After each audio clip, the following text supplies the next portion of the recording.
Bonsoir à toutes et à tous. Je vous souhaite la bienvenue au Carré de Paris pour cette conférence sur le thème du terrorisme écologique en Tunisie. À l'heure où la Tunisie fait face à de conséquents problèmes économiques et sociaux, à une gestion délicate de l'épidémie de la Covid-19, ainsi qu'à une crise politico-institutionnelle sans précédent depuis la révolution de 2011, la crise environnementale constitue aussi un autre argument qui participe aujourd'hui à une méfiance croissante de la population envers l'État tunisien. Au sein de cette crise, c'est une problématique en particulier qui va retenir ce soir notre intérêt, à savoir la gestion des déchets. La gestion des déchets constitue en effet un enjeu environnemental et politique majeur dans toute la région du Moyen-Orient et de l'Afrique du Nord. On se rappelle peut-être encore de la crise de la gouvernance qui a été provoquée par l'amoncellement des déchets ménagers au Liban en 2015. La gestion municipale des ordures ménagères ou des déchets solides indique généralement l'état des relations entre les pouvoirs publics et les citoyens. Traiter la question des déchets nous invite donc à regarder au-delà des détritus afin d'interroger les réseaux d'acteurs impliqués dans cette gestion, leurs intérêts et leurs pouvoirs, ainsi que les conséquences qu'ont leurs décisions sur l'environnement. Montrer que la défense d'une injustice ou d'une justice environnementale est inséparable d'une justice ou injustice sociale, c'est l'objectif que s'est fixé notre invité de ce soir, Manon Moulin, qui est d'ailleurs l'auteur du livre qu'elle va nous présenter ce soir avec comme titre « Du terrorisme écologique en Tunisie, les tensions sociopolitiques au prisme des déchets », paru chez l'Harmattan et en partenariat avec l'IREMO. Tout à fait. Manon est donc la secrétaire de rédaction de la revue Confluence Méditerranée de l'IREMO et elle est aussi titulaire d'un master en études moyen-orientales de l'École normale supérieure de Lyon et elle est auteure donc de ce livre que je viens de vous présenter. Bonsoir à toi Manon et un grand merci aussi d'avoir accepté notre invitation à venir présenter ton ouvrage chez nous ce soir. Bonsoir, merci beaucoup de me recevoir. C'est un plaisir d'être ici et merci à toutes et tous d'être venus ce soir. Donc pour lancer un peu la conversation qu'on va avoir autour de ce livre, vous voyez, j'ai plein de post-it, donc ça veut dire que j'ai eu beaucoup de questions qui me sont venues à l'esprit en la lisant. Donc avant de démarrer cet échange, est-ce que tu pourrais peut-être nous dire rapidement comment tu es venu à t'intéresser au sujet du traitement des déchets en Tunisie en particulier ? Déjà, cet intérêt pour le traitement des déchets en Tunisie, il s'inscrit dans mon parcours académique et dans mon parcours de master, notamment autour des études moyen-orientales, dans lequel j'ai eu l'occasion de me pencher plus particulièrement sur la Tunisie de façon générale et sur ces systèmes politiques, notamment sous domination ottomane, puis française, et enfin post-indépendance. Dans le cadre de ce master-là, j'ai eu l'opportunité de réaliser un stage en Tunisie au sein d'une ONG qui s'appelle le Forum tunisien pour les droits économiques et sociaux, qui est une ONG qui accompagne les mouvements sociaux à la fois de façon logistique, mais également en termes de visibilité ou d'aide juridique, etc. Et donc moi, j'ai intégré le département justice environnementale, qui accompagne donc les mouvements sociaux appliqués à la justice environnementale, donc à l'environnement, principalement autour de la question de l'accès à l'eau et à la question des déchets, entre autres. Et donc c'est comme ça que j'ai eu déjà un premier accès à cette thématique-là en Tunisie. À ça, c'est couplé un intérêt personnel et une sensibilité militante autour des questions d'environnement. Et donc, au fil de mes recherches, de certains entretiens et de mon travail de terrain, je me suis rendu compte que la gestion des déchets en Tunisie, c'était une thématique très peu traitée, alors même qu'elle concerne tout le monde, en fait, parce que nous sommes tous et toutes un maillon de la chaîne des déchets à un certain moment. Et donc, je me suis vraiment posé la question, en tout cas, j'ai vu une nécessité à se réapproprier le sujet des déchets, qui est un sujet assez technique, c'est un sujet d'ingénierie, en le politisant, et donc en ajoutant toute une littérature, en tout cas, de sciences politiques à cela. Et ouais, je me disais que c'était vraiment quelque chose d'important de mettre en lumière les catastrophes environnementales qui sont en cours en Tunisie et qui révèlent bien d'autres choses derrière cela. Absolument. Donc, pour revenir un peu à ton ouvrage, je pense que ce qui interpelle peut-être en premier ton lecteur en prenant le livre, c'est le titre que tu as choisi. Donc, tu parles de terrorisme écologique. Peut-être, est-ce que tu pourrais nous dire rapidement qu'est-ce que tu entends par là et surtout aussi pourquoi tu as choisi ce terme pour désigner la situation en Tunisie? Oui, c'est vrai que le terme de terrorisme écologique, il est un peu choc et c'était voulu. Bon, le terme de terrorisme, de façon générale, il a quand même mille et une acceptions, et c'est un débat en cours. Moi, en tout cas, moi et mon ouvrage, on ne s'inscrit pas dans ce débat-là. Ce n'est pas un ouvrage de philosophie politique sur quels sont les tenants et les aboutissants du concept de terrorisme. Mais j'ai tout de même voulu mobiliser ce terme-là parce que dans nos sociétés contemporaine, le terme de terrorisme, il a une résonance particulière. On y est assez habitué, particulièrement sur ces dernières années. Et il résonne, en tout cas, il fait résonner une certaine peur, une certaine angoisse et un peu l'idée d'une violence sans limite. Et c'est derrière ces idées-là que j'ai voulu en tout cas cacher mon livre et faire résonner mon livre. Et donc le terme de terrorisme écologique, si on voulait en donner une définition, ça serait un peu la perpétration d'actes qui ont pour but ou pour conséquence la destruction de l'environnement et par là même l'atteinte de la santé des habitants qui sont dans ces zones en question. Et ça, en toute conscience et en toute connaissance de cause. Et cette idée de conscience et de connaissance de cause, elle est importante, notamment parce que le terme de terrorisme écologique il diffère de celui de terrorisme comme on l'entend actuellement, de par la responsabilité étatique du terrorisme écologique. C'est pour ça que je parle de connaissance de cause, parce que l'État, en tout cas en Tunisie, on y reviendra, est conscient et connaît les impacts qu'ont la mauvaise gestion des déchets en l'occurrence. Voilà, donc l'intérêt, je pense, de nommer les dégradations socio-environnementales à travers la gestion des déchets comme un terrorisme écologique, c'est vraiment de souligner la violence qui s'opère derrière la destruction de la biodiversité et de certaines vies humaines, en réalité. En plus de ça, il y a un aspect assez important de ce terme de terrorisme écologique qui explique ce pourquoi je l'ai mobilisé, c'est parce que c'est un terme qui vient du terrain. En fait, c'est des militants et des militantes de Aghareb qui m'ont familiarisé avec ce terme-là, et notamment un militant, Samer Ben Khaled, qui, la première fois qu'on s'est rencontrés, a voulu qualifier la gestion des déchets et m'a dit « c'est un terrorisme écologique ». Moi, je me suis dit, ça a résonné en moi. Et donc, voilà, j'ai vraiment mobilisé ce terme-là pour utiliser un vocabulaire qui est mobilisé par les acteurs et les actrices de terrain, mais aussi pour utiliser un terme choc et donc éveiller un peu les consciences peut-être de façon plus aisée. Très bien, tu as dit que tu voulais politiser la question et je trouve que tu l'as très bien fait dans ton ouvrage, notamment dans toute la première partie où tu reviens justement un peu au cadre théorique que tu souhaitais donner aussi à ces problématiques-là. Et en fait, dans ton introduction, tu insistes longuement sur le rôle du système capitaliste néolibéral dans la production des déchets que tu appelles des déchets modernes. Tu nous en diras peut-être un peu plus pourquoi.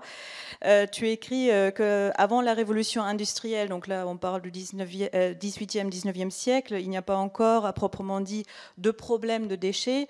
On parlera plutôt d'immondices ou de boue ou bien de résidus. Et la notion de déchets à proprement parler, elle apparaît au 19e siècle.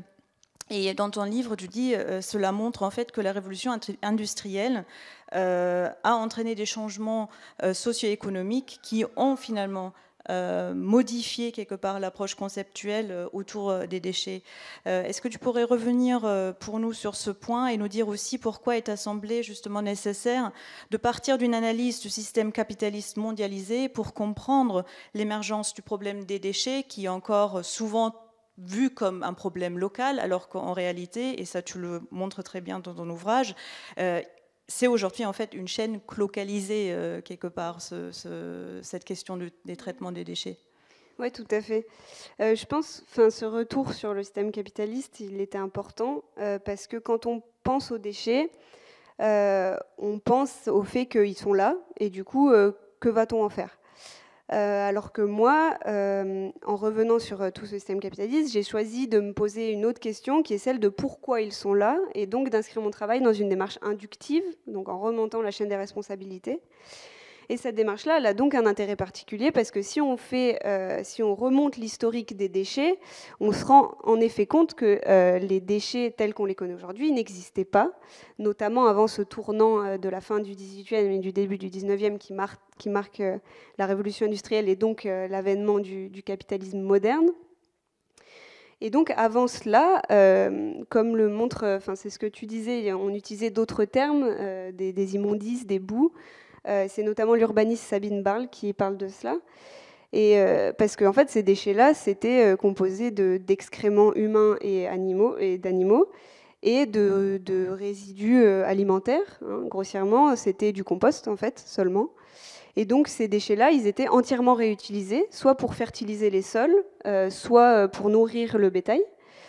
Et ce que montre Sabine Barl, c'est ce qui est très intéressant en fait dans le développement de sa pensée, c'est qu'elle montre qu'au-delà du changement sémantique, il y a un changement de conception du déchet, de la place que le déchet a dans un cycle en fait.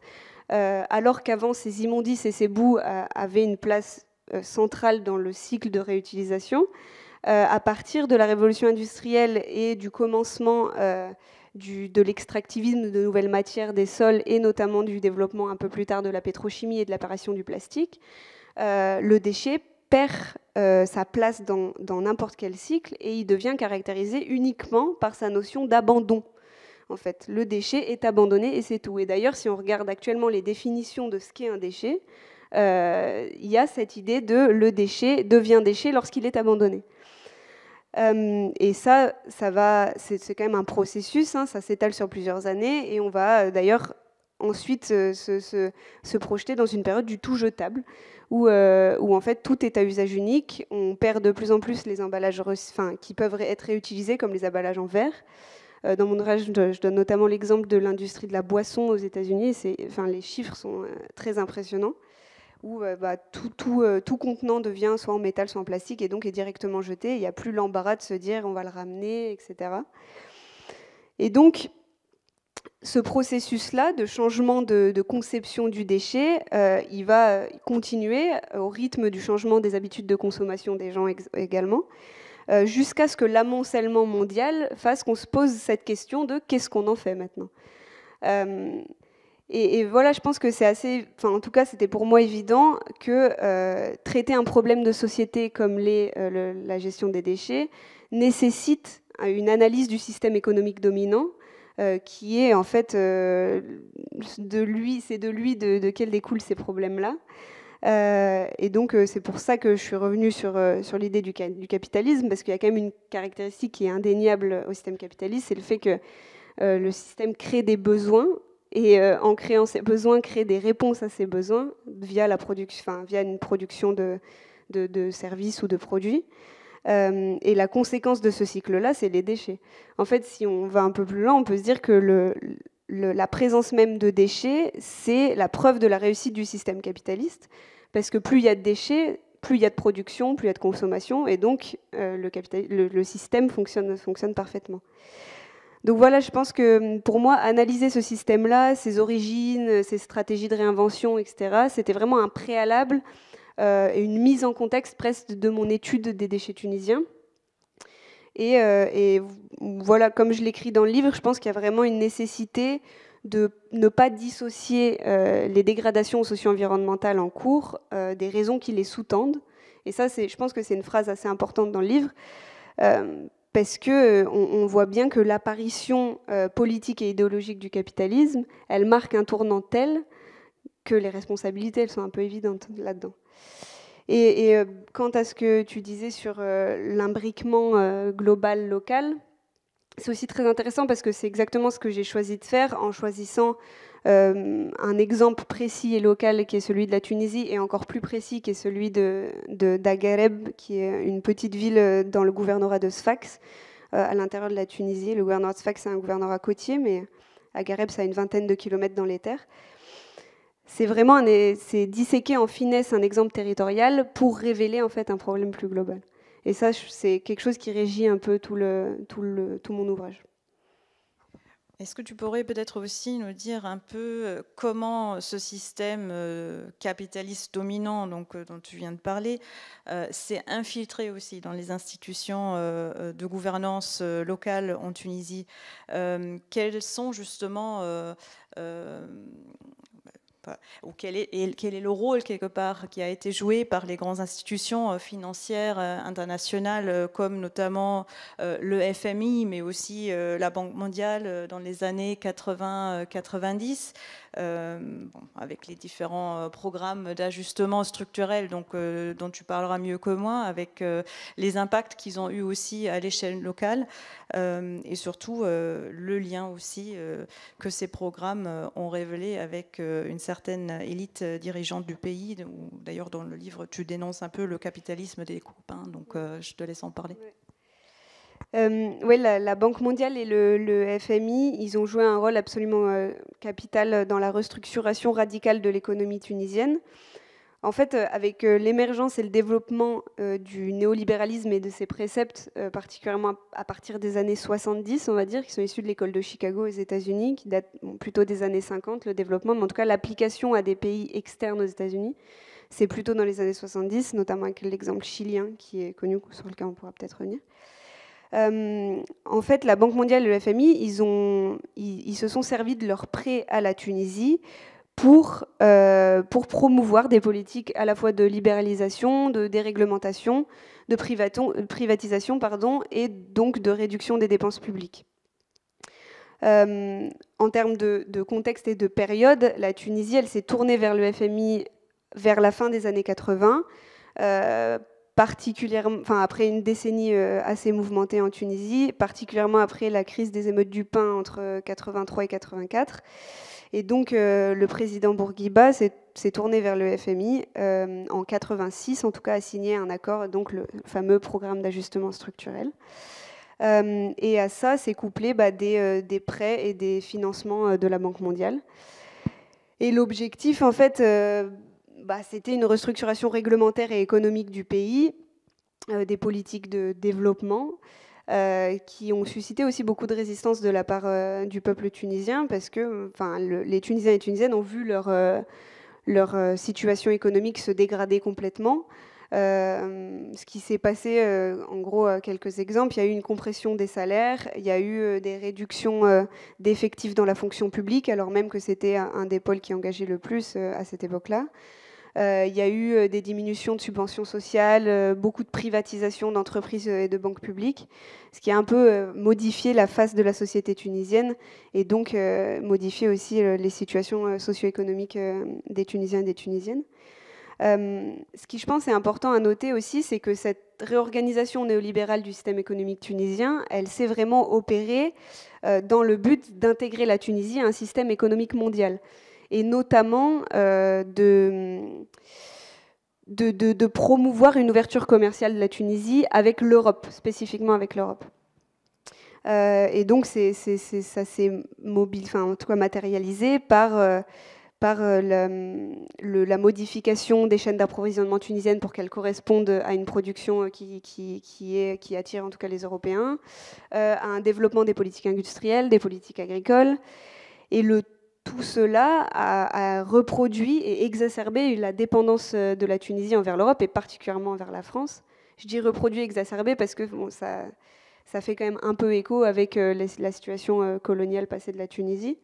Et donc, en fait, globalement, la balance commerciale de la Tunisie est passée à un tout à l'exportation. Tout ce qui était produit était fait pour être exporté, et donc forcément un tout à l'importation pour sa consommation interne. Et ce que tu notais justement, ce plan d'ajustement structurel, il a été mis en place de façon concomitante avec l'arrivée de Ben Ali au pouvoir en 1987, après son coup d'État médical. Et donc cette période de transition assez importante, elle a permis aussi une restructuration de l'autoritarisme tunisien autour d'une dynamique népotiste et corporatiste, en fait. En gros, la destruction de l'État tunisien et sa refonte néolibérale, elle a permis de mettre sur le devant de la scène politique une élite ultra dominante et ultra possédante. Et cette élite-là, Ben Ali l'a structurée autour de ses amis et de sa famille. Et en fait, globalement, tous les pôles commerciaux et industriels de la Tunisie étaient détenus par des amis ou de la famille de Ben Ali et de sa seconde femme, Leila Trabelsi. Il y a un exemple qui est assez intéressant, parmi vraiment énormément, mais c'est celle de la famille El Materi, notamment du père Monsef El Materi, qui est un ami proche de Ben Ali, qui l'a notamment aidé à fomenter le coup d'État. Et aujourd'hui de son fils, Saher El Materi, qui est le mari de Nisrin Ben Ali, la fille de Ben Ali, qui est à la tête d'une entreprise qui s'appelle Al-Karama Holding et qui opère dans à peu près tout, à la fois dans l'automobile, dans la banque, dans les médias. Enfin, c'est un groupe absolument titanesque et ça montre qu'il y a encore des traces de cet autoritarisme ben-alien. Donc voilà, c'est à peu près le paysage économique et comment ces préceptes néolibéraux sont intégrés dans la société tunisienne.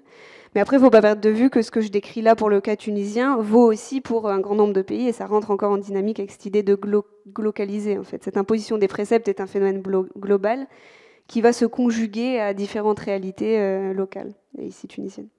Et puis tu le décris aussi dans ton livre, puisqu'à un moment donné, tu te poses la question, est-ce que finalement les pays du Sud, donc la Tunisie y compris, est-ce qu'ils servent de poubelle en fait aux pays du Nord? Et tu parles, ou tu qualifies cela d'internationalisation linéaire de la gestion des déchets, et tu cites notamment un certain nombre d'exemples.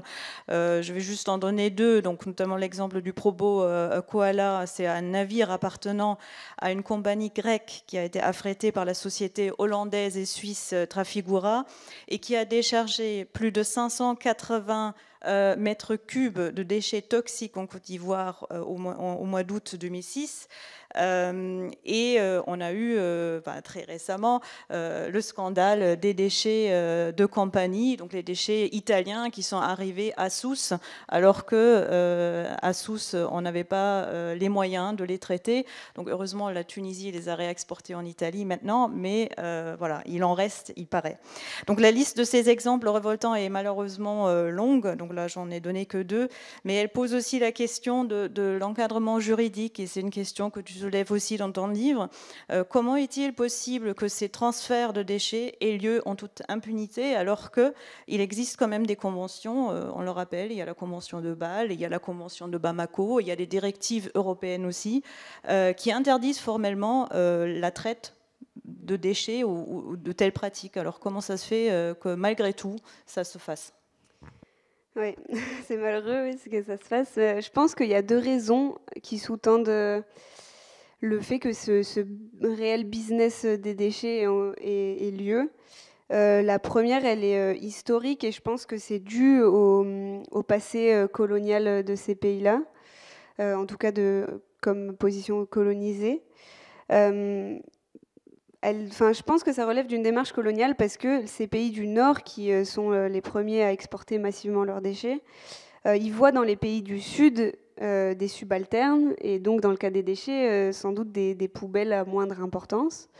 La colonisation, c'est quand même un système politique qui se base sur la création d'un rapport de force et de domination en fait entre des pays, en l'occurrence des pays du Nord sur des pays des Sud, et en Tunisie et la France sur la Tunisie. Et donc dans cette dynamique-là, en fait, exporter ces déchets dans un pays qui est subalterne et qui a une considération moindre, ça nous représente un intérêt tout à fait capital. Il y a d'ailleurs l'économiste David Horvey qui parle de colonialisme toxique, et je me réapproprie un peu son concept dans mon ouvrage, parce que c'est vrai qu'on pourrait presque maintenant parler de néocolonialisme toxique. Voilà. Ensuite, la deuxième raison, je pense qu'elle est juridique. Elle est notamment due au fait que bien qu'il y ait plusieurs conventions qui régissent ces transferts-là, le droit international reste un droit non contraignant, un droit mou, ce qui fait que, en gros, ce droit-là n'implique aucune sanction dans les traités. Donc, grossièrement, un État peut tout à fait ne pas respecter un traité qu'il a signé et ratifié sans avoir aucune répercussion. Ce qui n'empêche pas de dire que c'est pas acceptable qu'un État ne respecte pas des conventions qu'il a signées, mais pour autant, il a le droit de le faire. Donc je pense vraiment que c'est l'imbrication de ces deux raisons qui permet d'expliquer ces transferts absolument catastrophiques, à la fois en termes sociaux et en termes environnementaux. Et puis il y a peut-être aussi le fait qu'en Tunisie, l'État, comme tu l'as déjà dit, est beaucoup moins regardant aussi par rapport aux normes qu'il applique ou qu'il n'applique pas sur le traitement des déchets, ce qui n'est pas forcément le cas en Europe. En Italie, il y a des normes à respecter pour le traitement de déchets toxiques, alors que voilà, en Tunisie, on peut les enfuir voilà, sans trop de problèmes apparemment. Voilà, donc tu décris donc ici une relégation spatiale finalement quelque part des déchets qui se trouve aussi directement liée à une autre question qui est celle en fait des inégalités territoriales, mais aussi des inégalités de classe ou encore la question des représentations que nous avons finalement de ces déchets.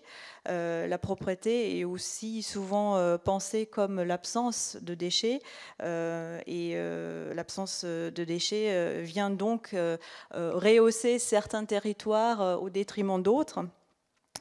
Mais force est de constater que cette approche-là, en fait, c'est aussi uniquement une construction sociopolitique, si on veut bien y regarder, puisqu'on déplace tout simplement le problème des déchets à un niveau esthétique, quelque part. Et l'absence de déchets dans les quartiers UP ne veut pas forcément dire moins de production de déchets, et souvent c'est bien le contraire. Voilà. Si on voulait bien faire un petit exercice mental et nous forcer de penser la propreté finalement comme moins de déchets produits par ménage, les classes pauvres seraient peut-être bien plus écologiques que les classes supérieures qui produisent beaucoup plus de déchets. Or, ce sont justement les classes les plus fortunées qui disposent des capitaux sociaux, économiques et politiques pour peser sur les organisations politiques et la structure de domination. Et donc ça, justement, tu les décris aussi dans ton livre, et tu parles d'ailleurs d'une violence symbolique qui s'exerce donc par le haut sur les plus pauvres. Est-ce que tu peux revenir un peu sur cet aspect pour nous ? Oui, je pense que c'est important de nommer ces dynamiques-là et de mobiliser le terme de violence symbolique avec un petit clin d'œil à Bourdieu. Mais pour autant, je pense qu'il ne faut pas non plus perdre de vue le fait que la violence symbolique, ça reste un préalable à une réalité matérielle. Et ce que je cherche aussi à montrer dans mon livre, c'est que cette violence symbolique-là, elle a des impacts physiques et matériels absolument catastrophiques. Et en fait, il y a une espèce de... C'est ce que le sociologue et philosophe Geoffroy de la Gannerie utilise en parlant de surexposition des corps à la violence. Et c'est tout à fait le cas en termes de gestion des déchets, parce que le fait que la plupart des décharges se trouvent dans des municipalités précaires, précarisées en tout cas, et pauvres, le fait que ça soit aussi dans des quartiers, il y a des relégations de déchets dans des quartiers, ça montre bien que l'imagerie construite par les classes les plus aisées qui associe la saleté et donc les déchets à la pauvreté a des impacts physiques tangibles, quoi. Et dans ces municipalités-là, en tout cas en Tunisie, c'est des taux de cancer beaucoup plus élevés que dans d'autres municipalités, c'est des morts précoces, c'est des maladies infantiles plus répandues, des problèmes respiratoires, des problèmes de vue. Voilà, je pense que c'est aussi pour ça que je parle de terrorisme, en fait. C'est parce que cette mauvaise gestion des déchets, cette relégation, cette violence symbolique qui s'opère, elle est létale, en fait, en Tunisie en tout cas. Et puis, oui, c'est important de souligner, comme tu le fais, je pense qu'on a tendance à l'oublier, mais en fait, les classes les plus aisées sont celles qui produisent le plus de déchets, alors même qu'elles sont aussi celles qui subissent le moins les conséquences de cette production-là. Et ça fait écho au niveau territorial et au niveau national, comme ça le fait au niveau des transferts internationaux, comme on l'évoquait avant. Sur ces transferts-là, en tout cas au niveau international, si on me donnait un peu des chiffres, il y a les pays qui ont les revenus les plus élevés dans le monde, qui représentent à peu près 16% de la population mondiale, ils produisent un tiers des déchets mondiaux. Et par exemple, si on prend la France, qui produit quand même énormément de déchets chaque année, des milliards de tonnes, hein, je crois que c'est quelque chose comme 300 milliards de tonnes, elle exporte 50% de ses déchets plastiques, notamment vers la Chine, depuis 2018 plus vers la Chine, parce que la Chine a changé ses conditions d'acceptation et elle les a durcies, ce qui augmente la pression, notamment sur les pays africains et maghrébins, en l'occurrence, parce que ouais, il n'y a plus cette possibilité-là. Donc voilà, c'est oui, une violence symbolique absolument, absolument titanesque, et à la fois, je voulais quand même revenir sur la matérialisation de cette violence symbolique qu'il faut rappeler, parce que ces personnes-là en souffrent, et ça continue aujourd'hui encore en Tunisie. Donc voilà. Alors, je voudrais peut-être revenir un peu sur tes études de cas. Et avant cela, peut-être que tu nous dises un peu comment concrètement, en fait, en Tunisie, la gestion des déchets s'opère. Quels sont les acteurs qui sont impliqués dans ce circuit? Alors, à la fois officiel, mais aussi non officiel, puisqu'il y a les fameux barbachas, tu vas nous en parler, qui font partie quelque part de ce circuit, mais qui se font de plus en plus aussi squeezer par les grands groupes qui ont tendance à prendre leur place. Et donc, on voit ici aussi très bien, de manière très tangible, en fait, l'impact social de ce qui se joue sur ce terrain-là. Oui, pour revenir déjà sur le système de gestion des déchets en Tunisie, globalement, la Tunisie, en tout cas, est basée sur un système du tout à l'enfouissement. Donc, en gros, la majeure partie des déchets sont enfouis sous la terre dans des casiers. Même si, théoriquement, il y a des filières de valorisation et des filières de recyclage, notamment des matières plastiques, mais ça ne fonctionne pas, clairement. Donc en gros, la majeure partie des déchets va en enfouissement. Une petite partie est encore en décharge sauvage, dans les endroits où il n'y a pas de décharge, parce que dans toute la Tunisie, il y a 10 décharges en tout, contrôlées. Alors même, c'est quand même un pays de 12 millions d'habitants, donc ça fait quand même pas beaucoup. Donc voilà, en décharge sauvage, il y en a une partie, notamment des déchets industriels, qui va directement dans la Méditerranée. Et donc une toute petite partie qui arrive à être recyclée, mais ouais, c'est très très maigre, et je pense que c'est vraiment symbolique pour le coup. Voilà. Ensuite, en termes d'acteurs, bon, c'est un peu complexe. Il y a beaucoup d'acteurs. En fait, c'est très éparpillé, mais on peut en faire 3 catégories grossières, on va dire. Des acteurs publics, des acteurs privés et des acteurs informels. En termes d'acteurs publics, déjà le plus haut degré, c'est le ministère de l'Environnement, qui est celui qui chapeaute un peu le tout, et qui est aussi responsable des agences étatiques qui vont avoir un impact, en tout cas un rôle dans la gestion des déchets en Tunisie. Ces agences étatiques, quelles sont-elles? Donc il y a l'ONAS, qui est l'Office national de l'assainissement, qui opère au niveau de la gestion des déchets liquides et des eaux usées, sur lequel je ne me suis pas concentrée, mais bon, c'est un acteur en tout cas qui opère dans cette gestion-là. Ensuite, on a l'ANPE, qui est l'Agence nationale de protection de l'environnement, qui jusqu'en 2005 avait la charge politique de la gestion des déchets, c'est-à-dire élaborer les programmes d'ambition en termes de gestion des déchets en Tunisie. Je dis jusqu'en 2005 parce qu'à partir de 2005, il y a une nouvelle agence étatique qui a été créée, qui s'appelle l'ANGED, qui est l'Agence nationale de gestion des déchets, et donc qui elle, a repris ses prérogatives d'élaboration des programmes. Elle a aussi la charge de surveiller la bonne mise en œuvre de la gestion des déchets.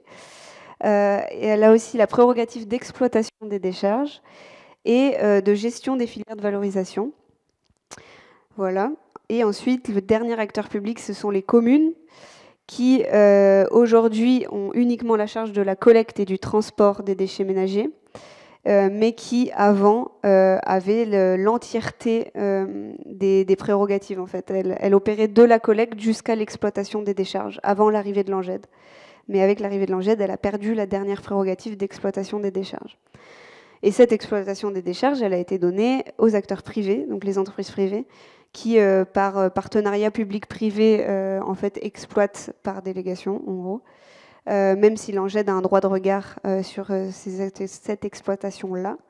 Donc, en gros, il y a 2 types d'acteurs privés. Il y a des acteurs de BTP qui vont faire du terrassement, mettre en place les casiers, donc creuser des trous pour pouvoir accueillir les déchets.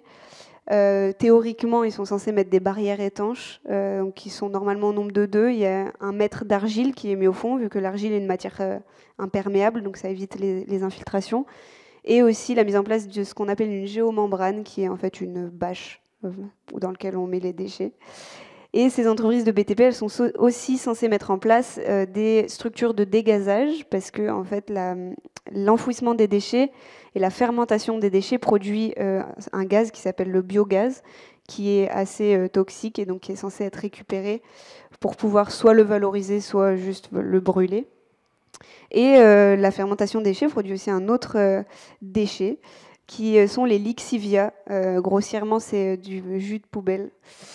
Ouais, c'est pas génial, mais voilà. En gros, ce jus de poubelle il est créé par la percolation des eaux de pluie dans les casiers avant qu'ils soient refermés. Voilà. Et l'autre type d'acteurs privés sont les entreprises exploitantes. Donc, une fois que toutes ces infrastructures sont mises en place, eh ben, y a des entreprises donc, qui reçoivent les déchets des communes, qui les enterrent, qui les compressent, les ferment les casiers, etc.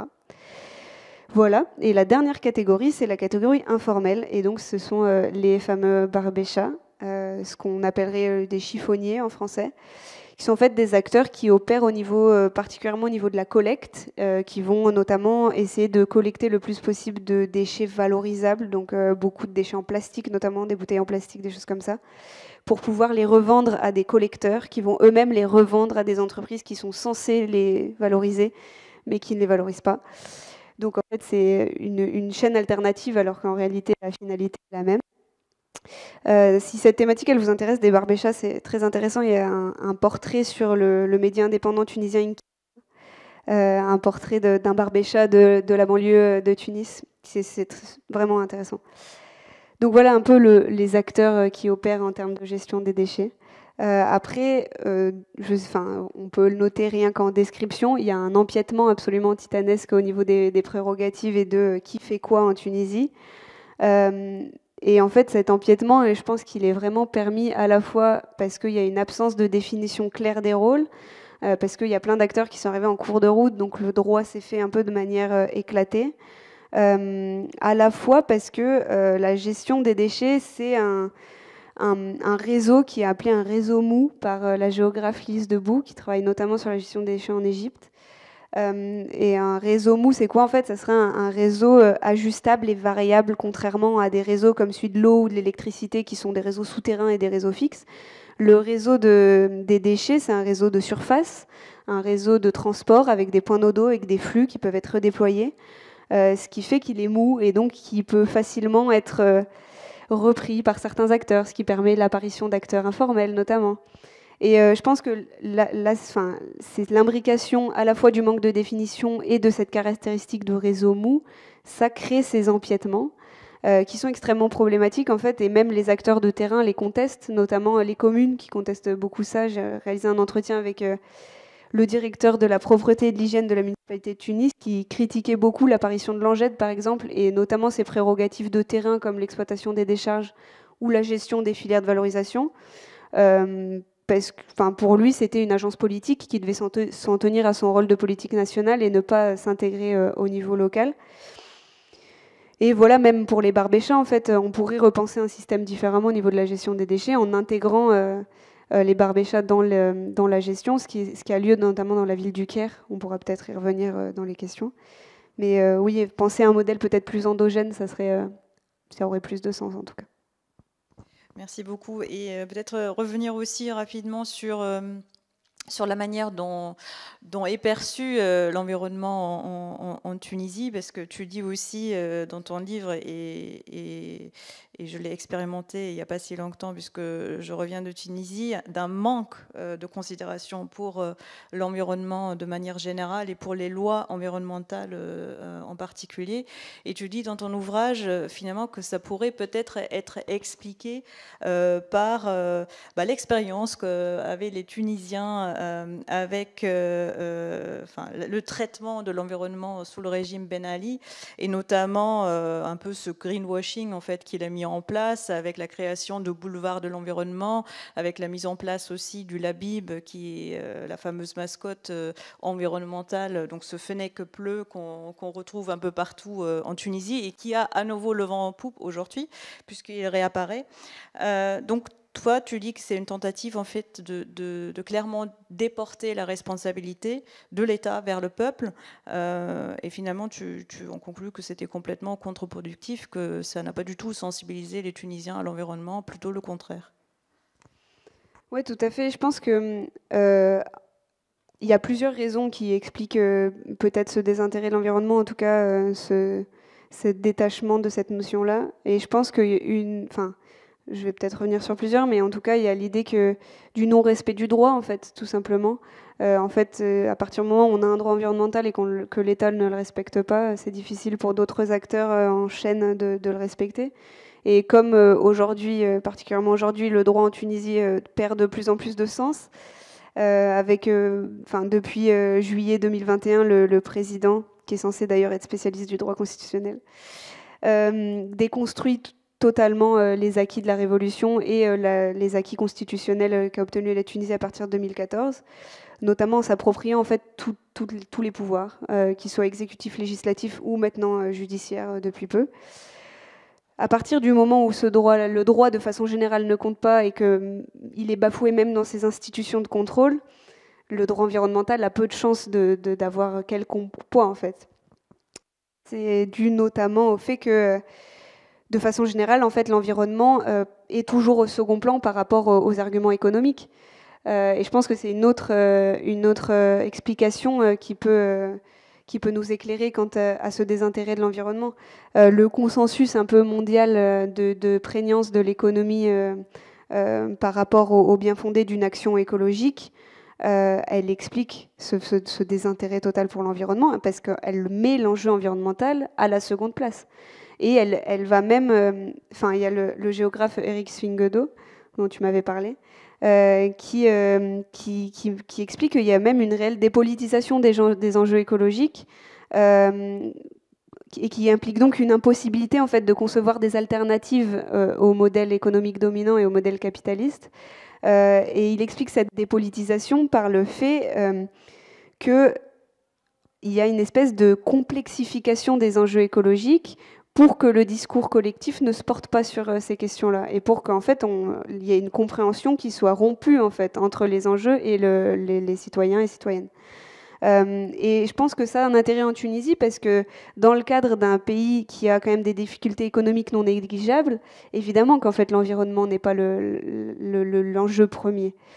En plus du contexte d'apparition du droit à l'environnement, comme tu l'as dit, dans les années 90 sous Ben Ali, où grossièrement ça consistait en mettre un boulevard de l'environnement dans chaque ville tunisienne, et des sensibilisations à la télé dans les écoles de Selabib.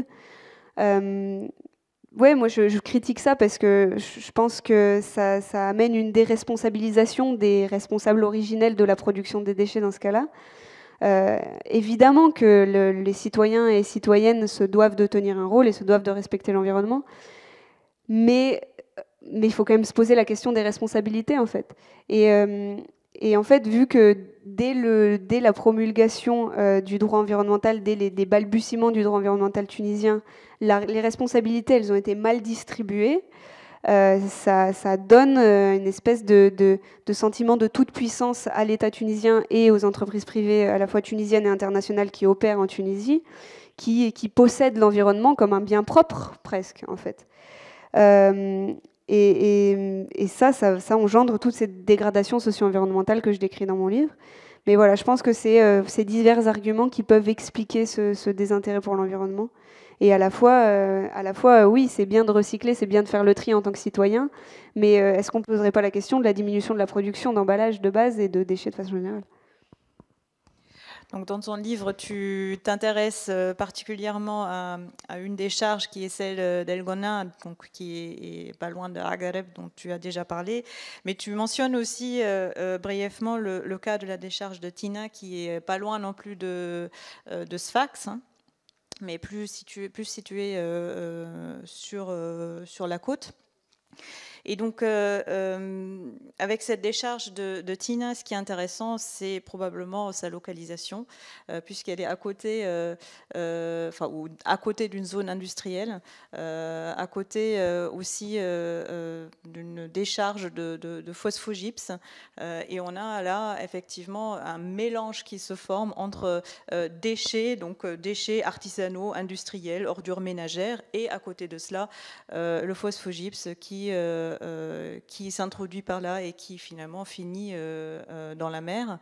Alors, Je ne sais pas pour celles et ceux qui connaissent Sfax et la côte tunisienne devant Sfax, vous avez aujourd'hui sur le fond de l'océan une grosse couche de phosphogypse qui bloque carrément toute faune et flore de se développer en fait dans la baie devant Sfax. Donc c'est quand même un gros enjeu environnemental dont les autorités ont conscience. Et malheureusement, rien n'est fait.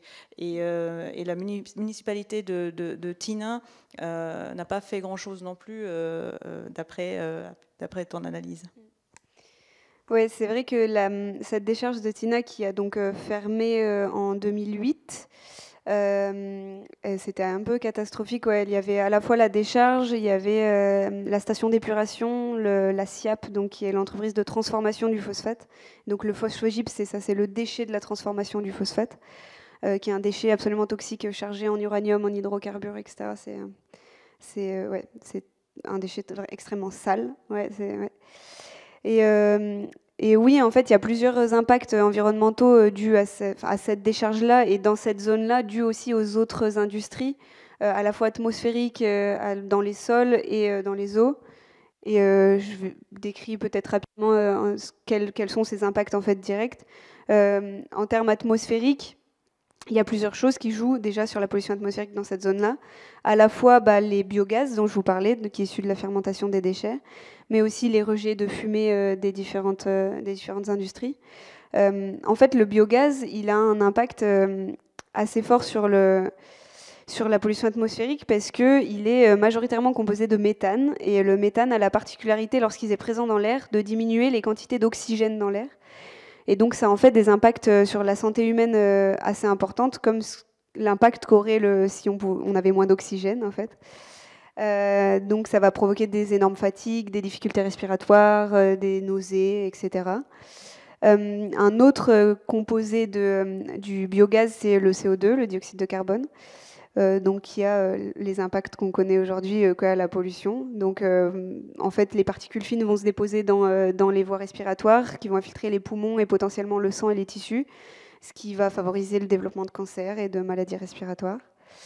Et un dernier composant du biogaz, c'est l'hydrogène sulfuré, qui a la particularité de tirer l'œuf pourri. Une odeur absolument catastrophique autour des décharges. C'est dû notamment à ces biogaz, en fait. Donc il y a ça a des impacts donc sur la santé humaine comme je l'ai décrit, mais également sur les plantes qui, par pollution atmosphérique, vont être impactées à la fois dans leur processus de photosynthèse, dans leur croissance, mais ça va également faire nécroser les feuilles et les fruits et légumes potentiellement. Et donc ça a également un impact socio-économique important sur les agriculteurs et agricultrices qui opèrent dans ces zones-là et qui voient leur rendement et leurs plantes être nécrosées, impactées de façon générale. Ensuite, dans les pollutions des sols, ça va principalement passer par infiltration, à la fois des lixivias, lorsqu'ils débordent de leur bassin ou lorsqu'il n'y a juste pas de bassin. Mais aussi, comme tu le disais, des phosphogypses et des eaux de stations d'épuration qui débordent aussi parfois. Et donc en fait tous ces rejets toxiques, chacun dans leur propre forme, vont avoir un impact sur les plantes. Comme je disais, par infiltration, les plantes vont être chargées de composants toxiques, ce qui va avoir un impact sur les agriculteurs et agricultrices encore une fois, et sur la santé humaine quand on consomme ces fruits et légumes là. Et ensuite les eaux, là c'est une pollution qui est particulièrement caractéristique de la décharge de Sina. Il y a à la fois une thématique autour de l'infiltration, parce que donc, lorsque ça infiltre les sols, ça va pouvoir rejoindre les nappes phréatiques et les sources d'eau douce. Donc là, ça va avoir un impact sur la santé humaine majoritairement, parce qu'en fait, les eaux vont être contaminées. Mais le deuxième type d'impact dans les eaux, c'est les rejets en mer, qui vont en fait contaminer l'eau de mer et qui va avoir un impact catastrophique sur la biodiversité marine, qu'elle soit halieutique en termes donc de poissons, mais aussi au niveau de la flore marine. Comme tu expliquais, les fonds marins dans ces zones-là sont recouverts de phosphogypse. Il y a un exemple qui est parlant à Gabès, pour le coup, où en fait Gabès accueille le groupe chimique tunisien, donc c'est la plus grande entreprise de transformation de phosphate du pays, et qui rejette des millions et des millions de tonnes par jour directement dans la mer. C'est très impressionnant à voir. et à Gabès, qui était aussi qui avait des ressources halieutiques titanesques. Vraiment, c'était apparemment très très impressionnant dans les années passées, parce que c'est plus le cas. Et en gros, dans les années 60, il y avait environ entre 250 et 300 types de poissons différents dans le golfe de Gabès. Aujourd'hui, il y en a une cinquantaine, quoi. Donc c'est vraiment, ça s'est explosé. Donc pour les pêcheurs, c'est un impact absolument titanesque. Et aussi pour la vie humaine, en fait, il y a d'énormes problèmes de peau dans ces golfes-là, parce que les gens se baignent en fait dans cette mer. Et du coup, ça a un impact forcément cutané assez important. Et oui, les municipalités font pas grand-chose à part déplacer le problème, en fait, parce qu'il s'est passé à Athina, la municipalité a fermé en 2008 et elle a réouvert à Guéreb.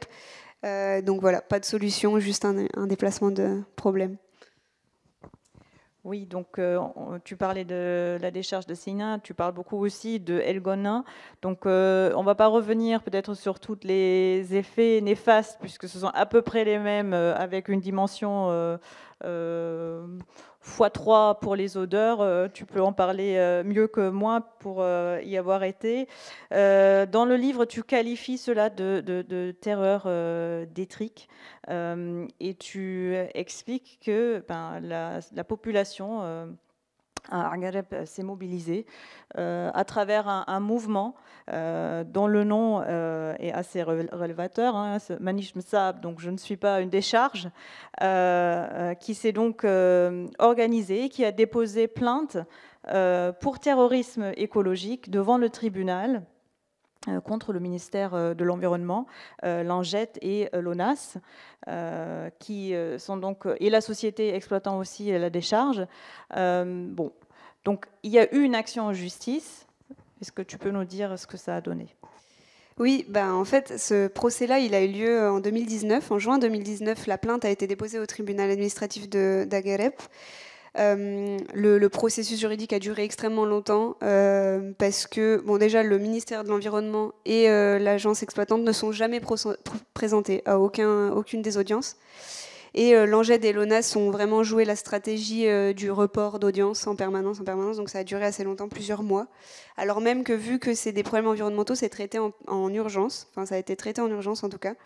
Et au final, le résultat est que le tribunal a donné raison au mouvement et a imposé à l'ANGED, à l'État et à la société exploitante de fermer la décharge dans les 6 mois. Ce qui n'a pas du tout eu lieu, bien sûr. Et la décharge a fermé en réalité, je le dis pas dans mon livre parce que c'était après la fin de l'écriture, mais la décharge a fermé à Guéreb entre la fin d'année 2021 et le début de cette année 2022. Enfin, en tout cas, elle n'est plus exploitée. Le processus de fermeture est en train d'être réalisé, c'est-à-dire que tous les casiers doivent être fermés, etc. Mais pour autant, ça n'implique pas la fin de cette terreur détritique à Guéreb, parce que depuis la fermeture de la décharge, sous pression du gouvernorat de Sfax et de l'État, la municipalité d'Agareb a arrêté de collecter les déchets. Donc, en fait, les déchets de la ville d'Agareb jonchent les rues depuis fin 2021, début de 2022. Et donc, les habitants et habitantes et les militants et militantes vivent vraiment cette situation comme une punition, en fait. Hein. C'est un peu, vous avez voulu fermer la décharge, bien fait pour vous. Et donc voilà, c'est vraiment l'utilisation du déchet comme une pression, en fait, une pression pour réouvrir cette décharge, parce qu'il y a encore des acteurs dans le gouvernorat de Sfax qui forcent pour qu'on continue à utiliser la décharge d'El Gona, alors même que c'est une décharge qui est en surexploitation depuis des années. Elle a été ouverte en 2008 pour un mandat d'exploitation de 5 ans, donc jusqu'en 2013, et pour autant elle est restée ouverte jusqu'à maintenant, quoi. Donc c'est largement dépassé. Et oui, en plus de ça, il y a eu plusieurs, sur ce que je décrivais, le procès a eu lieu en 2019, donc ils avaient 6 mois pour fermer, donc jusqu'en avril 2020, ça n'a pas eu lieu. Il y a eu des grosses mobilisations de la part du mouvement Manish Msab, des sit-ins qui ont tenu 2 semaines, ils ont empêché les déchets d'arriver jusqu'à la décharge pendant 2 semaines, c'était absolument titanesque. Il y a des répertoires d'action aussi un peu plus originaux qui sont mobilisés par le mouvement, notamment du théâtre de rue qui met en scène la jeunesse mourante de la ville, le contentieux juridique, c'est assez rare pour un mouvement social qui est né sur Facebook, hein, généralement. C'est assez rare de mobiliser le contentieux juridique, mais ça a eu lieu, donc c'est assez intéressant à noter.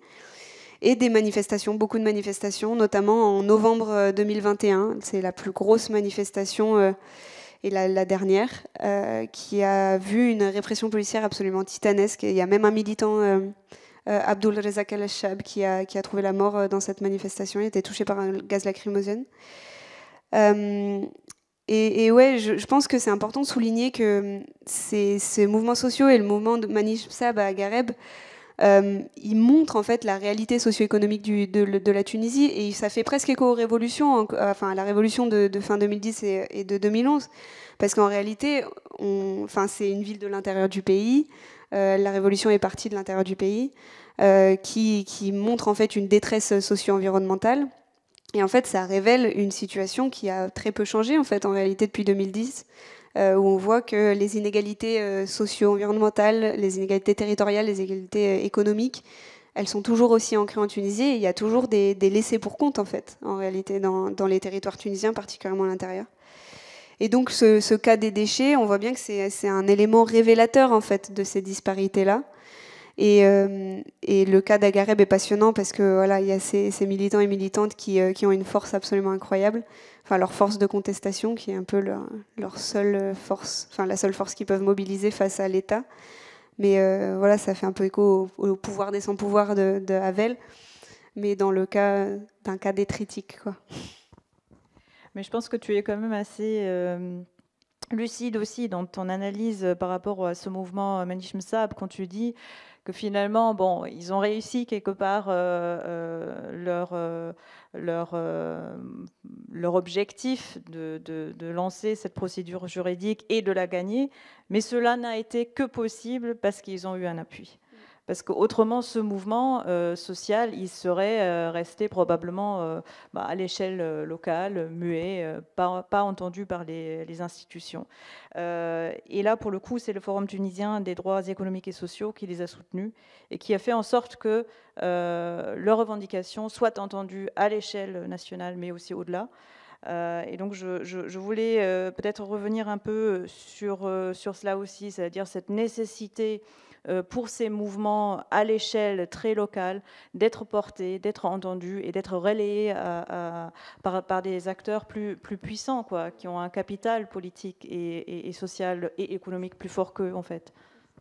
Oui, c'est vrai que dans l'exemple tunisien, en tout cas, là, le FT2S, le Forum tunisien pour les droits économiques et sociaux, dans le cas du mouvement de Manish Msab, il a eu un rôle absolument capital, comme tu l'as dit.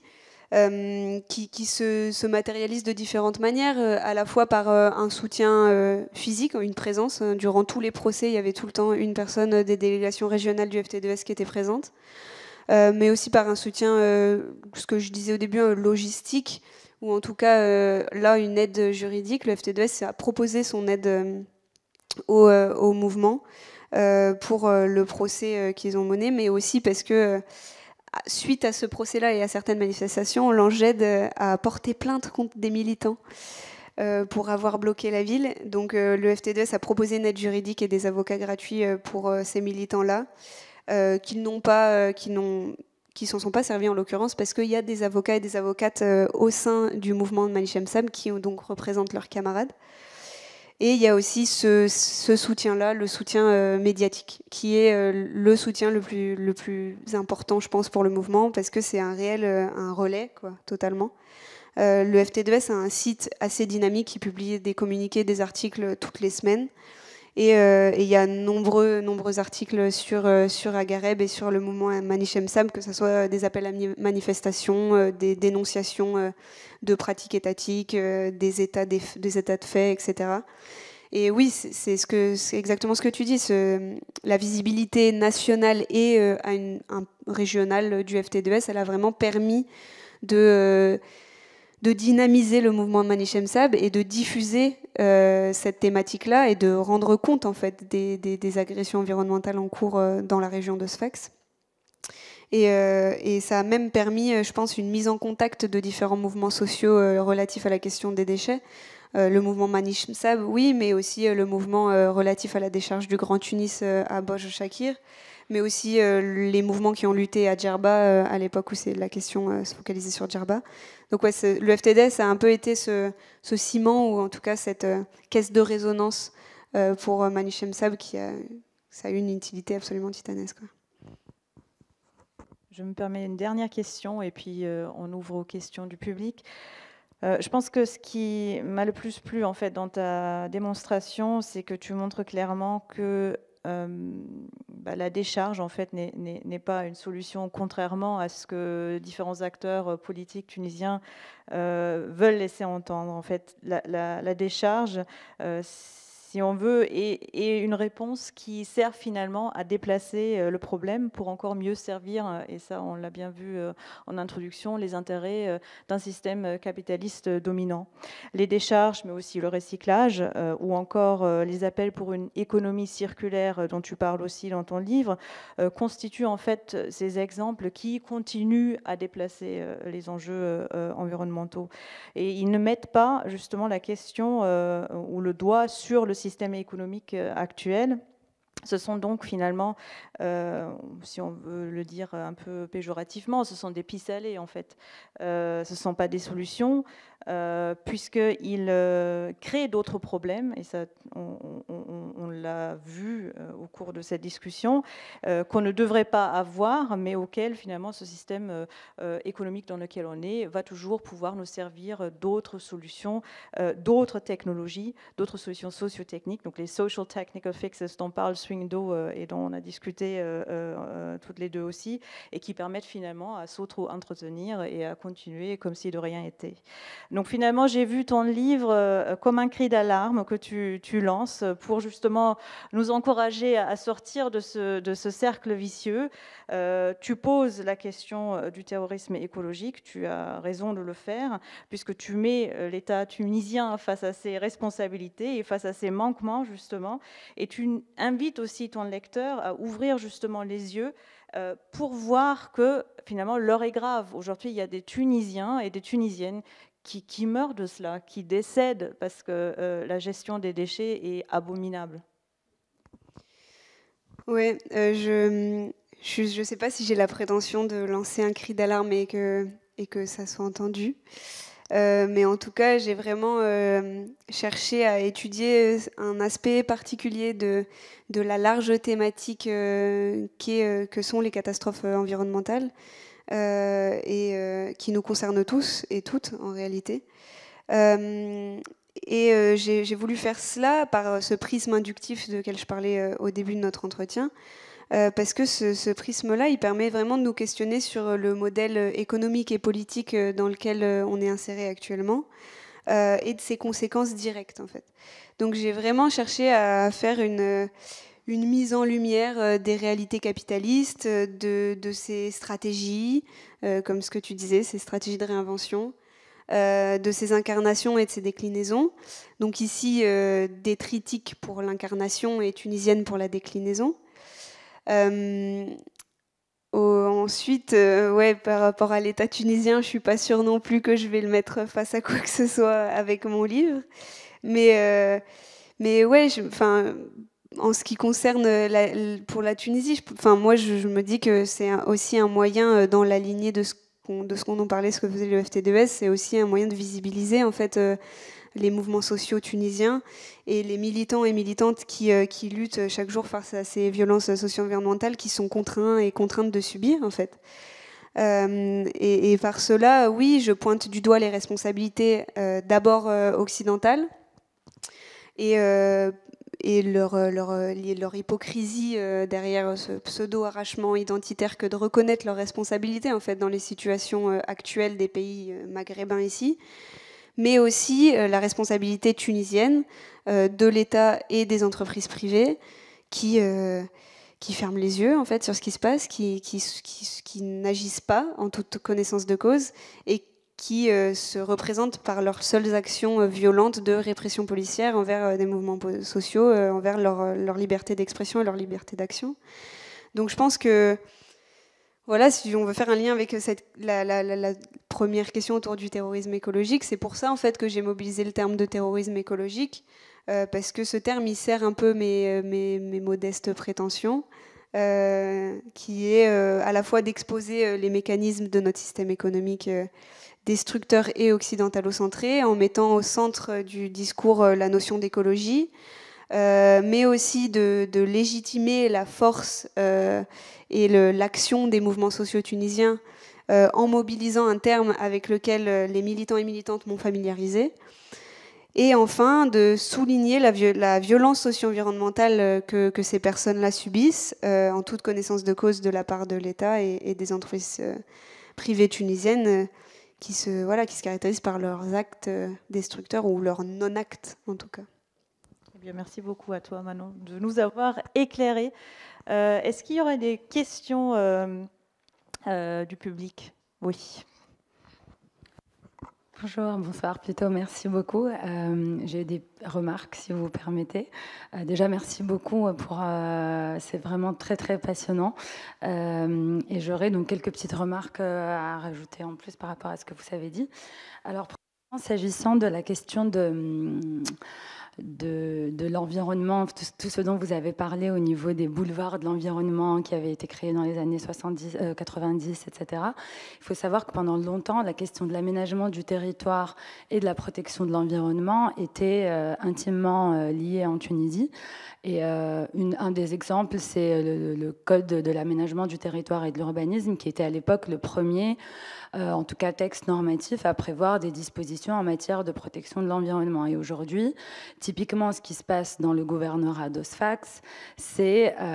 en plus, évidemment, de tout ce que vous avez dit, de tout l'historique, etc., c'est aussi un problème d'urbanisme et d'aménagement du territoire, puisqu'on a décidé, par exemple, de créer des pôles industriels au niveau du littoral, auxquels on a mis aussi, auxquels on a rattaché aussi des zones d'habitation pour toute la population ouvrière, etc., qui allait travailler dans ces zones-là, etc. Donc, il y a vraiment tout ce problème également au niveau de l'Agence nationale de la protection de l'environnement, qui était également à la base aussi chargé de travailler sur les questions d'aménagement du territoire. Enfin, aujourd'hui, 20 ans ou 30 ans après, on est face à une espèce de situation où l'aménagement du territoire aujourd'hui en Tunisie, il n'existe plus en fait. Il n'y a rien qui se fait et donc du coup, forcément, on assiste à des désastres environnementaux comme celui que vous évoquiez. Ensuite, par rapport à ce que le problème du non-respect du droit dont vous avez parlé, donc effectivement, et vous le savez certainement mieux que moi, donc aujourd'hui, il existe une police de l'environnement. Aujourd'hui, il y a 300 policiers de l'environnement dans toute la Tunisie.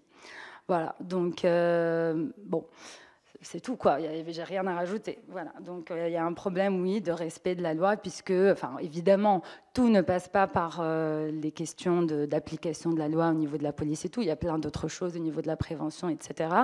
Mais aujourd'hui, cette police qui est capable, effectivement, aujourd'hui, qui est dotée de pouvoirs de police, puisque par le passé, c'était la police municipale qui était dotée d'un certain pouvoir de police très limité en matière pas de crimes, mais de délits environnementaux.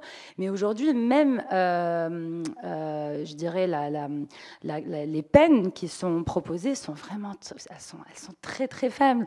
Aujourd'hui, ces peines sont entre, je crois, 20 et 60 dinars, par exemple, si on pose un sac poubelle dans la rue. Enfin, c'est ridicule, c'est entre 5 et 15 euros, quoi. Enfin, aujourd'hui, même si on n'est pas dans un pays très riche, ça reste quand même une somme dérisoire, quoi. Voilà. Ensuite, s'agissant de responsabilité, et j'ai été ravie que vous évoquiez aussi la responsabilité également indéniablement de l'État tunisien, mais aussi international. Par exemple, quand on voit toutes les grosses marques de textiles, quoi, qui ont pendant des années, et aujourd'hui encore, qui continuent de fabriquer, par exemple, tous ces jeans, etc., le délavage des jeans, qui est quelque chose qui est extrêmement polluant, et on le sait qu'aujourd'hui, tout est rejeté directement dans la mer. Enfin, voilà, ça, c'est aujourd'hui... Enfin, il faudrait qu'il y ait peut-être une espèce de mouvement aussi internationaux, comme peut-être ce qui se passe avec, en Chine, au niveau des Ouïghours, etc., toutes ces marques qui ont exploité, etc. Aujourd'hui, ce serait bien qu'on ait un mouvement aussi dans ce sens-là, quoi, parce que c'est vraiment terrible. Et encore une fois, c'est les mêmes régions où il y a eu un aménagement du territoire complètement catastrophique, notamment au niveau du Sahel. Enfin, aujourd'hui, voilà.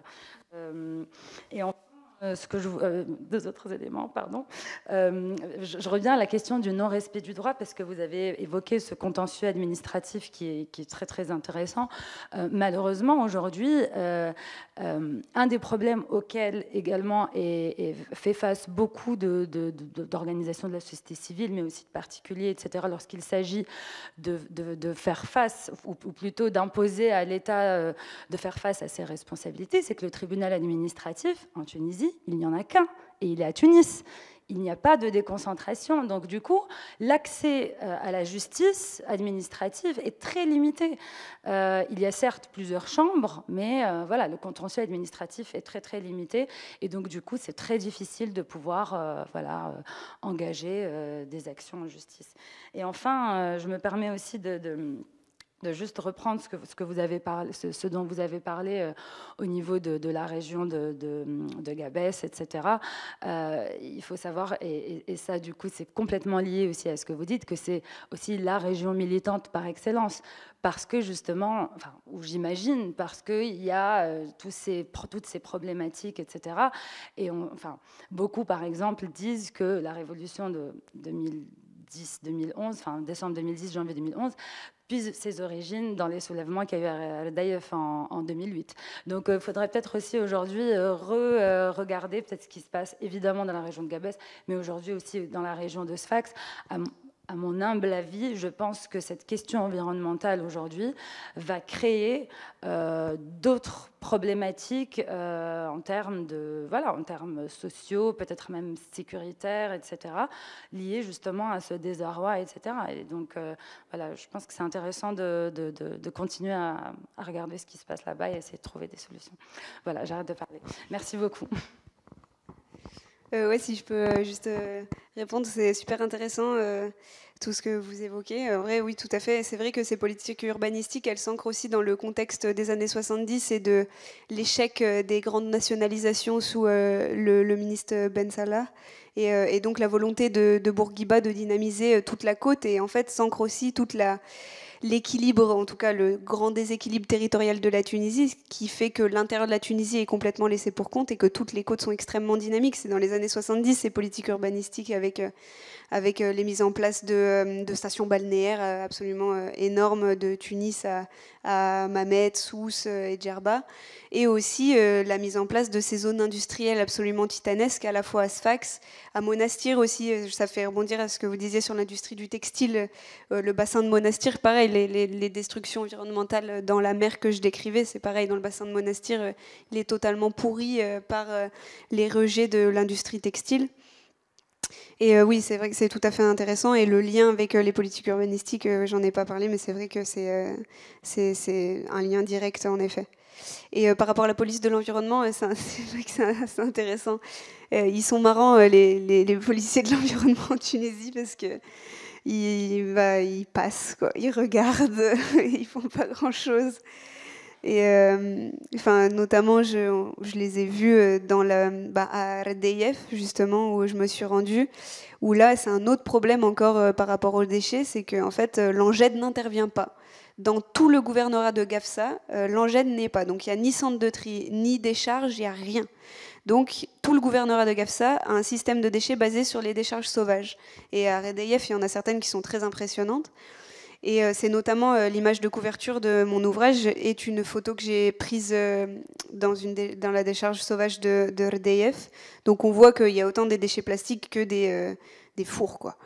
Donc ça part vraiment de tout. Et au milieu de ça, voilà, quand on passe, il y a la police de l'environnement qui passe dans son petit camion, qui regarde, qui fait signe et qui continue sa route. Donc, oui, mais ça relève aussi d'un problème de moyens et d'un problème d'effectifs. Comme vous le soulignez, il y a 300 policiers, on ne peut pas rien faire, quoi. Je dirais concrètement, c'est complexe. Oui, sur le tribunal administratif tunisien, c'est vrai. Et en plus, avec la situation actuelle et la réappropriation des pouvoirs de Kais Saied, le tribunal administratif tunisien a été démis de toutes ses prérogatives. Donc il ne peut plus rien faire. Il ne peut même pas contester les décrets présidentiels maintenant. Donc oui, c'est vrai que c'est de pire en pire. Et par rapport à cette centralisation, oui, c'est un lien. Et oui, le Gabès est une zone extrêmement militante. Il y a d'ailleurs des mouvements, le mouvement Stop Pollution notamment actuellement, qui luttent contre les rejets de phosphogypse notamment, qui ont des impacts catastrophiques sur la mer, mais aussi sur l'oasis. Gabès, c'est une oasis maritime, c'est un trésor environnemental et agricole qui est en train de mourir à petit feu, et c'est assez catastrophique. Mais oui, une zone très très dynamique en termes de militantisme socio-environnemental. Merci en tout cas pour votre intervention. Oui, j'ai juste une petite question. En fait, une précision de votre part. Vous avez parlé des déchets, des décharges, mais est-ce que c'est pour le traitement des déchets ménagers dont vous parlez? Parce que les déchets industriels, j'imagine, c'est à une autre échelle. Et est-ce que la Tunisie accueille des déchets industriels d'autres pays, notamment d'Europe? Est-ce qu'il y a des charges énormes où on peut voir, je ne sais pas, comme les cimetières des navires au Bangladesh, avec tout ce que ça suppose comme catastrophe avec des morts, etc. Enfin, le problème d'export industriel est à une échelle. Voilà, je voulais savoir votre travail se situe de quels déchets on parle et à quel niveau, s'il vous plaît. Oui, c'est vrai que je ne l'ai pas précisé ce soir. Oui, mon travail, il se focalise sur les déchets solides ménagers. C'est vrai que c'est important de le souligner, c'est pour ça que je parle beaucoup de décharges, etc., parce que c'est le moyen de gestion au niveau des déchets solides ménagers. Je donne quelques exemples de déchets industriels. En Tunisie, les déchets industriels, ils sont censés suivre une voie de traitement particulier. Donc la collecte et le transport est censé être opéré par l'entreprise qui produit ces déchets industriels. Et ils sont censés se rendre dans le seul centre de traitement des déchets industriels tunisien, qui s'appelle le centre de Jradou, qui est fermé depuis 2012. Et sa réouverture est annoncée depuis 2019, mais il n'a toujours pas réouvert. Donc aujourd'hui, les déchets industriels, globalement, ils finissent en milieu naturel. Tous. Enfin, vraiment, c'est pas une généralisation que de dire ça aujourd'hui, vu qu'il n'y a pas de décharge ouverte pour traiter ces déchets-là. Après, il y a certains déchets qui se retrouvent dans des décharges de déchets ménagers, du coup. Mais bon, enfin, ça reste une catastrophe. Mais bon, pour la plupart, la Méditerranée, c'est vraiment le résultat, quoi. La plupart des déchets. Et après, il y a d'autres déchets comme les déchets médicaux aussi qui posent problème en Tunisie, qui eux sont censés suivre une autre voie particulière. Généralement, ils sont incinérés, les déchets médicaux, et c'est un consensus un peu international sur les déchets médicaux. Dans le cas d'Agareb, d'ailleurs, ce qui est très intéressant, ils ont retrouvé des déchets médicaux dans les camions qui venaient déverser les ordures ménagères de Sfax à la décharge. Notamment pendant le Covid, ils ont retrouvé des écouvillons usagés. Alors même que les hôpitaux sont équipés de brûleurs et d'incinérateurs sur place, quoi. Donc voilà, je me souviens plus exactement de la fin de la question. Ah si, il y avait des exportations, etc. Ouais. De déchets industriels, ils vont en avoir. Après, le propre de ces transferts, c'est quand même le côté occulte, donc on ne le sait pas trop, quoi. Donc, alors, la Tunisie, on a exporté vers Marseille en France, oui. Donc pour des déchets liés à l'industrie pétrochimie. Pour les traitements qu'ils n'ont pas les capacités de les traiter. Où ils n'ont pas les capacités, donc ça revient en France, c'est traité en France. Mais il y a aussi... Dans l'autre sens, il y en a aussi. Ouais. Voilà. Il y en a aussi, mais du coup, c'est plus occulte. Parce que dans ce sens-là, c'est légal. Les conventions de Bâle, notamment, permettent dans ce sens-là, parce que la France a les capacités, et a les capacités à la fois économiques et techniques de gérer ces déchets-là.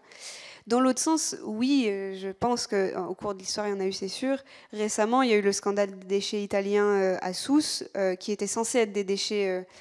recyclables de base, et qui en fait, lorsque la douane a commencé à se poser des questions sur ces centaines de containers qui arrivaient au port, a ouvert, et en fait ils ont découvert que c'était pas du tout des déchets recyclables, hein. Il y avait des carcasses de voitures, enfin des piles, des batteries, donc qui sont aussi des déchets dangereux, non pas forcément industriels, mais dangereux.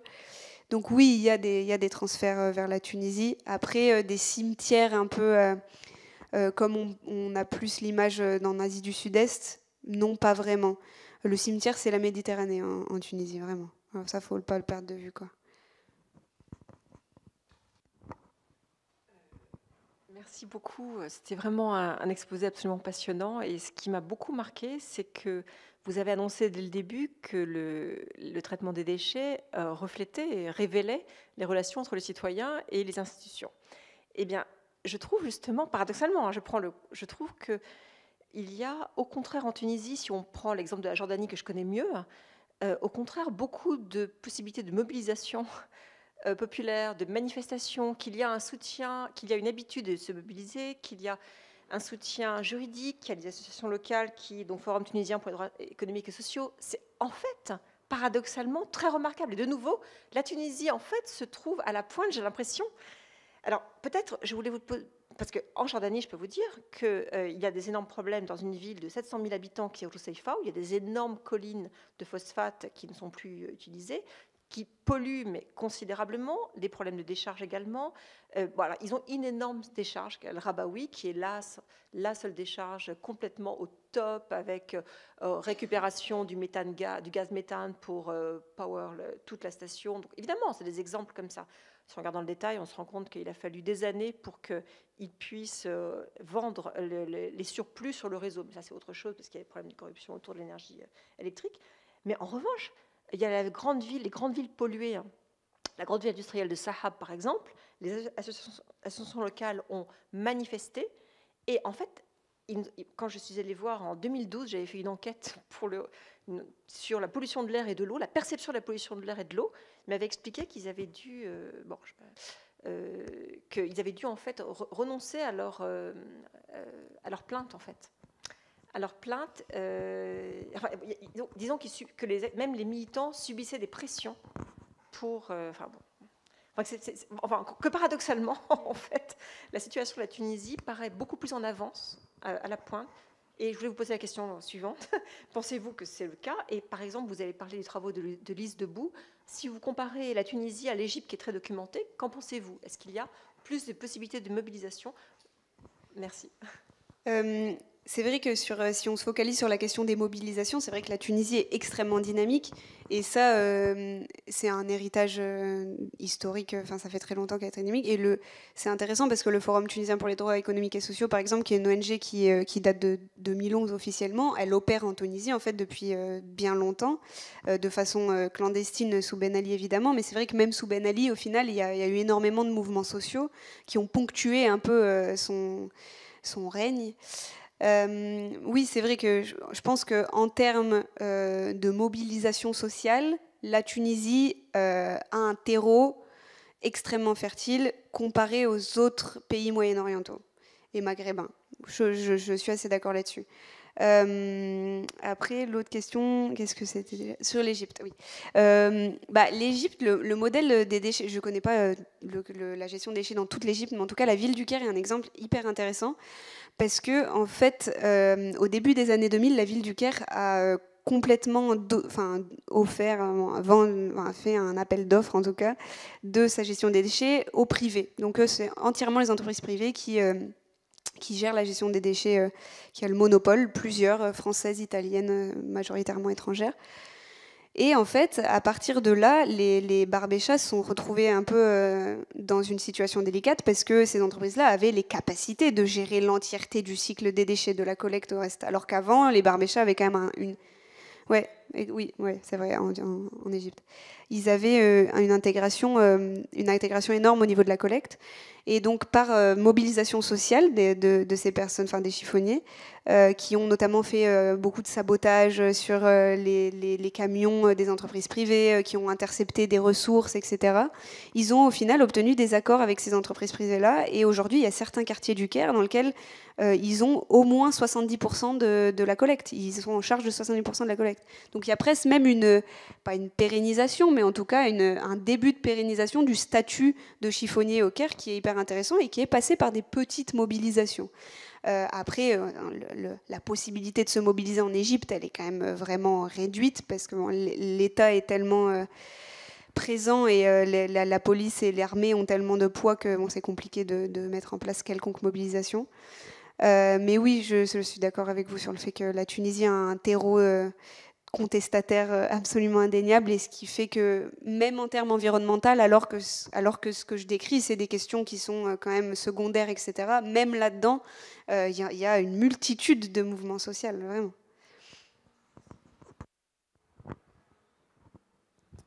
Merci beaucoup pour cette conférence. Enfin, moi, je suis tunisienne et il y avait plein de choses que je ne savais pas, donc c'était vraiment très intéressant. J'ai une remarque / question et une question. Donc, la première, c'est par rapport à ce que vous disiez avec le néocolonialisme en Tunisie et son rapport avec la crise écologique. Et on parlait notamment des inégalités entre les régions. Et on parlait de Bourguiba et comment voilà, donc, il a quand même divisé le Sahel du reste du pays. Et je trouve que c'est aussi très important de mettre en exergue le fait que ce soit un héritage colonial que de faire ça, parce que c'est la France qui a divisé la Tunisie en la Tunisie utile et la Tunisie inutile. Du coup, avec Bourguiba en tant que leader de l'indépendance, mais qui était très proche des Français, ça a évolué, et puis avec Ben Ali qui a continué avec ça. Donc ça, c'était ma remarque, et puis si c'est aussi un rapport que tu faisais dans le livre. Et la question que j'avais, c'était par rapport au mouvement contestataire, ces associations de la société civile dont tu parles, et leur rapport avec les ONG plus internationales. Je pense plutôt à Greenpeace, parce que j'ai l'impression que la Tunisie, quand on en parle dans un système global international, c'est plus par rapport à la politique ou à la révolution. Et tu disais que la crise écologique n'est pas un sujet dont on parle beaucoup localement, ou c'est mis en second plan. Et j'ai l'impression que c'est mis en second plan aussi à l'international, surtout pour un pays comme la Tunisie, qui traverse beaucoup d'autres crises en plus de la crise écologique. Et donc je me demandais si tu avais dans tes recherches ou tes entretiens avec les militants dont tu parles, les activistes, vu qu'il y avait une sorte d'amplification de leurs demandes dans un contexte un peu plus international, avec des ONG, notamment aussi les Nations Unies si possible, ou s'il n'y avait pas ça. Merci. Merci pour ta question. Oui, c'est vrai, sur l'héritage colonial de la division du pays et de ce qui est encore actuellement cette idée qu'il y a une Tunisie de l'intérieur qui est complètement délaissée, et toute la côte tunisienne qui est au centre de l'économie touristique de la Tunisie, qui est donc très valorisée. Je suis totalement d'accord avec toi, et ça relève aussi de la structure administrative française qui a juste été établie dans un pays qui en fait n'avait pas forcément ces dynamiques-là. Donc ça un peu... ça n'a pas vraiment de sens, quoi. Donc ouais, je suis d'accord avec toi, et merci pour cette remarque. En ce qui concerne les rapports aux ONG internationales, du coup, et des mouvements sociaux tunisiens, il y a une demande des militants et des militantes de Tunisie de pouvoir justement faire rayonner leurs revendications et les problèmes qu'ils vivent sur le terrain. Après, c'est compliqué en fait juste d'établir un rapport avec ces organisations-là, parce que, comme tu le dis, en fait, même à l'international, les thématiques environnementales sont quand même reléguées au second plan, ce qui fait que les thématiques qui vont être traitées par ces organisations-là, c'est un peu à gros effet, quoi, des grosses thématiques. Et donc, la petite décharge du gouvernorat de Sfax dans le petit pays qu'est la Tunisie, dans une petite délégation, c'est compliqué de lui donner de l'espace et de la visibilité. Mais par contre, c'est vraiment une volonté. Enfin, moi, à chaque fois que je parle avec mes différents camarades militants en Tunisie, c'est tout le temps... est-ce que tu connais pas quelqu'un dans une ONG internationale? Est-ce que tu penses qu'on pourrait passer par telle personne, machin? Enfin, c'est un débat, quoi. C'est vraiment... Il y a une volonté de... les Nations Unies, ça serait le rêve pour eux, parce que ça serait la possibilité que, en fait, l'État tunisien ne puisse pas détourner le regard, quoi. Et oui, c'est une volonté, mais malheureusement, c'est pas beaucoup traité, quoi. Parce que, les thématiques qui vont être plus traitées, c'est des choses qui vont plus être sur le devant de la scène, quoi. Ça, c'est encore trop derrière. Et même au sein des thématiques environnementales, il y a une échelle, quoi. Et les déchets, c'est pas le premier thème. C'est pas le thème de prédilection au sein des thématiques environnementales. Donc, je pense que c'est une imbrication de relégation de thématiques, quoi, qui fait que malheureusement, il n'y a pas de lien, alors même que ce lien est désiré. Voilà. Si vous permettez, merci beaucoup. C'était très intéressant, et surtout pour ceux qui connaissent bien la Tunisie. Vous m'avez un peu baladé dans des endroits où j'ai constaté que c'était presque le Liban des années 2015. Mais vous avez donné une information, j'aimerais bien être sûr de cette information concernant Sakhr El-Matri. Sakhr El-Matri, il est encore à la tête de cette entreprise ou il est fini avec la révolution? Parce que vous avez évoqué la compagnie de Sakhr El-Matri comme si elle œuvre toujours. Non. Al-Karama Holding, elle œuvre encore dans certains pôles. C'est vrai que Mais c'est plus Sakhr El-Matri qui... C'est plus lui. Lui. C'était l'image que je donnais de la famille El-Materi qui représentait ce corporatisme-là et qui, lui, s'est marié avec la fille de Ben Ali. Mais oui, aujourd'hui, c'est plus lui qui dirige l'entreprise, en effet. Alors, pardon. Oui, comme le reste. Par rapport à la volonté des ONG tunisiennes de travailler avec l'international, je crois qu'après le coup d'État constitutionnel ou le coup d'État tout court, la situation des ONG, même s'il y a de la volonté, la bonne volonté et tout ça, va être encore très compliquée. Surtout qu'il y a une loi maintenant, je ne sais pas si elle a été décrétée ou pas encore, qui interdit le financement venant de l'étranger. Alors, cela va changer beaucoup la donne. Et même comme tous les pays despotiques dans la région, même la question environnementale va être considérée comme une menace contre la stabilité de l'État et la souveraineté et patati patata. Merci. Oui, c'est vrai, tout à fait d'accord sur le fait que depuis la fin de l'été dernier, la situation des ONG tunisiennes, elle est de plus en plus compliquée, et même au niveau de juste des dénonciations, quoi. Des ONG comme le FTDS notamment, qui n'avaient pas vraiment de soucis pour dénoncer les pratiques étatiques jusqu'à ce coup d'État-là. Aujourd'hui, on voit qu'il y a moins d'articles qui parlent de l'État, il y a moins d'articles qui parlent de Kais Saïed, etc. Donc oui, c'est sûr qu'on voit un changement absolument capital, et je pense que ça va se préciser le temps durant. Et la loi sur les financements des ONG nationales, il me semble qu'elle n'est pas encore passée. Mais en tout cas, le projet a fuité, et du coup, ça fait beaucoup parler. Et ouais, ça serait une catastrophe, notamment pour ces ONG-là qui essayent d'être indépendantes et qui sont en fait financées par plein d'instituts de recherche ou par des universités ou par d'autres ONG de pays qui soient généralement européens. Ça serait une catastrophe parce qu'ils seraient du coup considérés comme atteinte à la sécurité de l'État. Je crois que c'est quelque chose de cet ordre-là, quoi.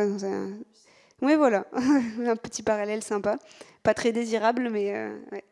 Mais oui, c'est vrai que c'est une menace totale au travail, et au final, ce que vous dites, ça pose cette question-là de la place des questions environnementales et de cette contestation environnementale, comme un peu de sécurisation de l'environnement dont on a eu l'occasion de discuter ensemble, qui pose problème parce que ça renverserait l'argument, en fait. Ça serait un peu l'argument que les militants et militantes peuvent mobiliser pour dire il faut qu'il y ait une sécurité autour de cet environnement, en tout cas que les normes environnementales soient respectées, pour que notre sécurité en termes sanitaires tienne, pourrait être renversée par l'État en mode c'est vous qui mettez l'État en péril, et donc militarisation presque autour de ces questions-là. Donc oui, c'est inquiétant.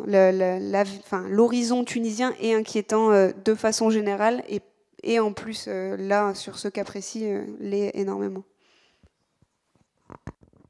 Eh bien, s'il n'y a pas d'autres questions, merci à toi, Manon, de nous avoir éclairé sur ce sujet de la gestion des déchets. Et puis, je pense qu'on pourrait en continuer à en parler. Il y a plein d'autres exemples qu'on pourrait citer. En tout cas, celles et ceux qui s'y intéressent, je vous encourage vivement soit d'acheter le livre de Manon, puisqu'elle en a apporté des exemples, et il y a une petite séance de dédicace qui est organisée. En tout cas, vous y trouverez plein d'informations dont on n'a pas forcément parlé ce soir, mais qui méritent tout simplement d'être connues et d'être découverts. Pour les autres, je vous donne rendez-vous donc le 14 juin pour une conférence avec Sana Yazigi et Joël Ubrecht sur le thème détenus et disparus, qu'attendre des arts et de la justice. Et cette conférence qui se déroulera donc dans 2 semaines s'inscrit dans le cadre de l'exposition Chronique syrienne des lieux, des femmes et des hommes qu'accueillera le Carré Paris du 14 juin au 14 juillet en partenariat avec la mémoire créative de la révolution syrienne. Et donc n'hésitez pas de passer nous voir. Il y aura plein de petits tableaux qui seront accrochés dans nos locaux. Merci beaucoup de nous avoir suivis et voilà, je vous dis à très bientôt. Merci beaucoup.